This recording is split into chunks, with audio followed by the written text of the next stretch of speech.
So this is Dana Arcuri, author, speaker, and wellness coach. And today I wanted to talk about some of the challenges that I had with benzodiazepines after I had tapered off of them. And it was through several years even after I had been free of Ativan, which is a form of benzodiazepine. Now, if you'd like the story of my benzo journey, you may want to watch my first benzo video. That is the introduction. So look for that on my YouTube channel. But right now I wanted to talk about some of the challenges I went through. And this is after I was already done going through wicked withdrawals and already done tapering the drugs and already living my life, basically getting my life back in order, regaining my health and moving forward in my life. Okay, so what I encountered is this. My neurotransmitters and my central nervous system is on this heavy-duty sensitive mode. And what I mean by that is I noticed that any new drugs or even perhaps an older medication that I used to use, say 10 years ago, if I were prescribed it and reintroduced it into my body, for some reason I'm having really negative reactions to all medications. So what happened was after I had tapered the Cymbalta in 2010, and then completed my taper of the benzodiazepine in 2011, and then went through the wicked withdrawals and, all hell broke loose. And it took, many years and a long time to get my life back in order and to regain my health and then try to move on and start all over. But what happened was things in life can happen where you get sick because, hey, it's real life. And, people get coughs and colds and infections. And there are times where our doctor will prescribe a medication. But what I encounter over and over are problems with medications. And I'm talking every imaginable drug, even over-the-counter drugs, even homeopathic natural alternatives. So I'm experiencing some really negative reactions. And so I'll give you some examples and maybe you will relate to my story. Okay, so after I was totally, getting my life back together and moving on, I ended up with an infected tooth. And the doctor, the dentist, he felt that it should be removed. So nevertheless, I didn't want to do a root canal, and that's a whole other video, but just an FYI, if you have a root canal, guess what? That poison's staying in your body, and don't believe one thing that these oral surgeons and dentists try to tell you. Yes, they have a degree. Yes, they have knowledge, but look into a natural dentist, look into natural alternatives.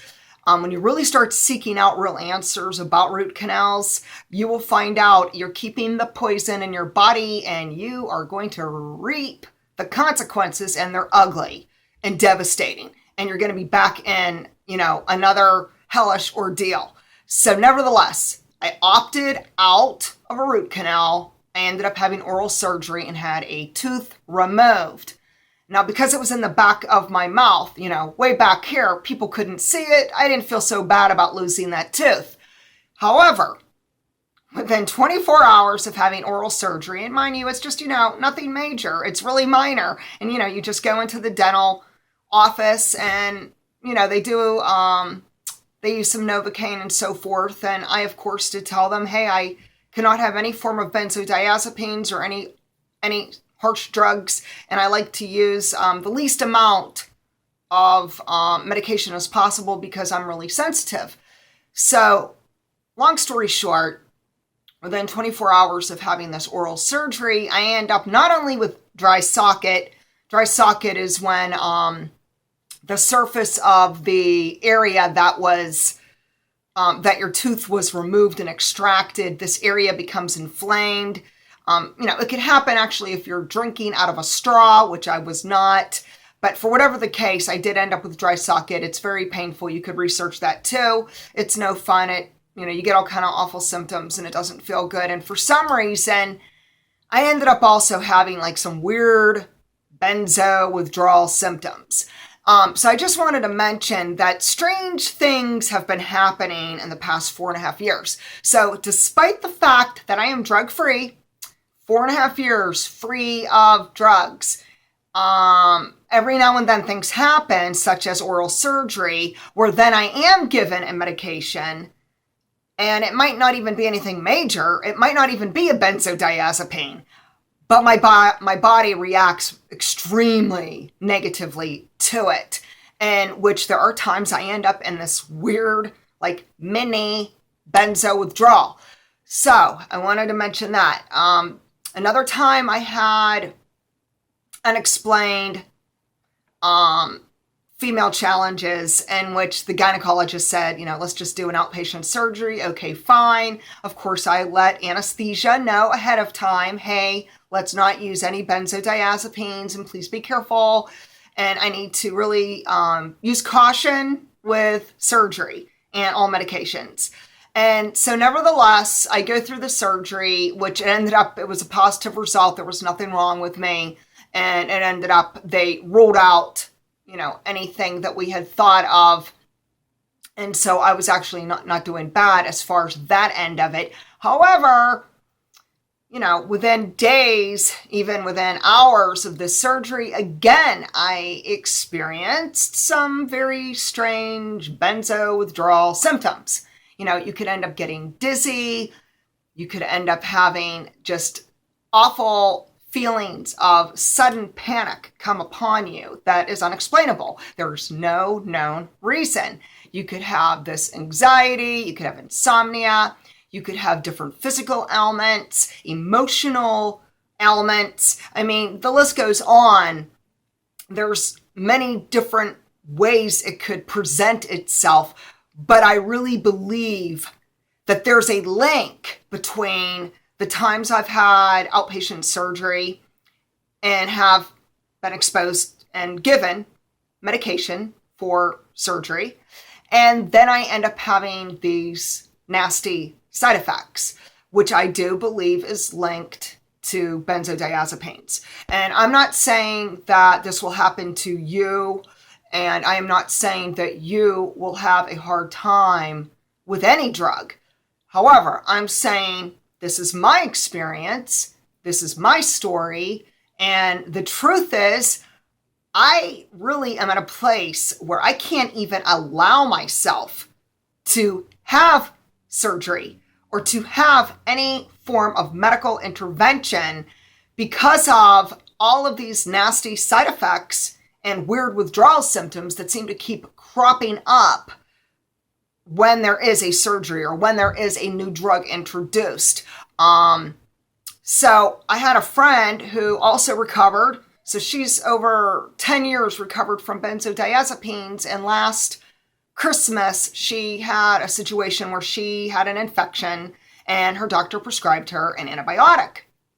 Well, long story short, she went into full-blown. Now, I'm not talking a mini benzo withdrawal that I had. I'm talking full-blown benzodiazepine withdrawal that was life-shattering. I'm talking homebound, disabled, can't function, sick, in excruciating pain physically, and agonizing pain emotionally, cognitively. I mean, every which way you look at it, this is just horrific what is happening to her. And I am so disheartened when my benzo friends come to me, call me, contact me, send me an email, and they tell me their story and they're like, holy cow, what is going on?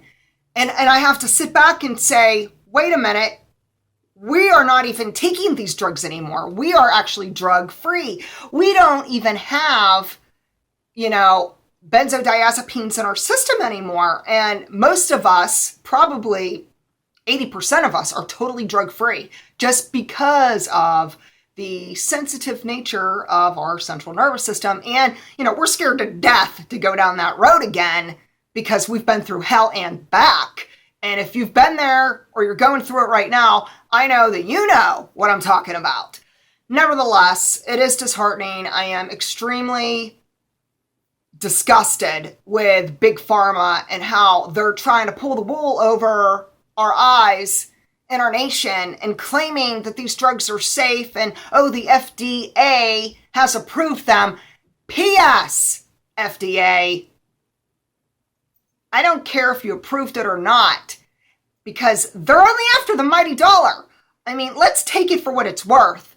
Big Pharma is about wealth, and they will trample on your health and your relatives and yourself in effort to gain wealth.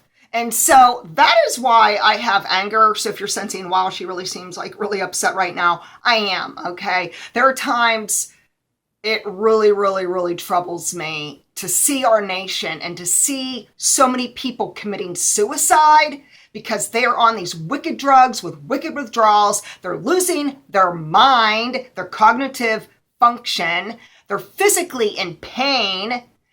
They're having all these complications. Their families are shipwrecked. They lost their job, and their church doesn't validate where they're coming from. And this is what I went through. Okay, when I was going through my bad experience with benzodiazepines and Cymbalta and had gone to my church, I really, really felt isolated. Because let's face it, people, most people who are sitting in the pews, they don't know what you're going through because they haven't gone through it. And for some reason, when people haven't gone through benzodiazepine withdrawals and all the paradoxical effects and the long-term consequences where your life is shredded to pieces, they can't fully grasp the seriousness of it. So you could talk to your friends and you could talk to your church and you could talk to your relatives and so forth. You know, you can even go to your doctor and try to talk to them, talk to your therapist. But sometimes it's deaf ears. They are deaf ears. They don't fully understand. They cannot even comprehend the severity of your experience. And so we have to try to understand this ourselves, not to beat ourselves up, but do not stop telling your story just because others may not believe it. Just because others may say, oh, you're exaggerating. You're not exaggerating, okay? If you are having withdrawal symptoms, if you're having all these weird, panicky, strange, wicked experiences and symptoms and physical disorders that are just cropping up, and you are not well, be honest. Be authentic. It's okay to share the truth. And I really believe it's people like us who are forging the way, who are pioneering the way, that someday, and I mean, it may take 50 years from now, but someday my hope is that people will come on board and more doctors will become aware. We will build this awareness of the benzodiazepine damage and how these psychotropic drugs are killing our nation one by one. And so people who rise above this adversity, such as myself, need to advocate for health. We need to continue marching forth and spreading the word about benzodiazepines and dangerous psychiatric medications that are killing our families and friends. And it's people like us who can make a difference. And you know what? We don't need to look to save a village. You only need one person. And one person could be you. And you could go forth and you could share your story. Or if you don't have a story, but you really resonate with this, and maybe you have a family member who commits suicide over psychiatric drugs. Or maybe you have someone you know who is struggling right now with a benzodiazepine.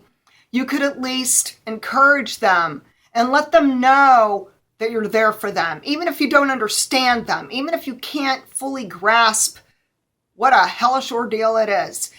Try to be encouraging. Try to at least listen to them, pray with them, and inspire them to move on and to never lose sight of hope, because no matter how bad it gets, there is always hope. And that is why I wrote my book. It's called Harvest of Hope, living victoriously through adversity. And the reason I wrote my book was because I really believe that I have a story that is worth telling, because I believe that I can change someone's life. And if I could change one person's life and give them hope and help them recover from this horrendous ordeal, then my mission is accomplished in life. If you'd like to have more encouragement, you could visit my website at danaarcuri.com and keep on keeping on. Bye-bye.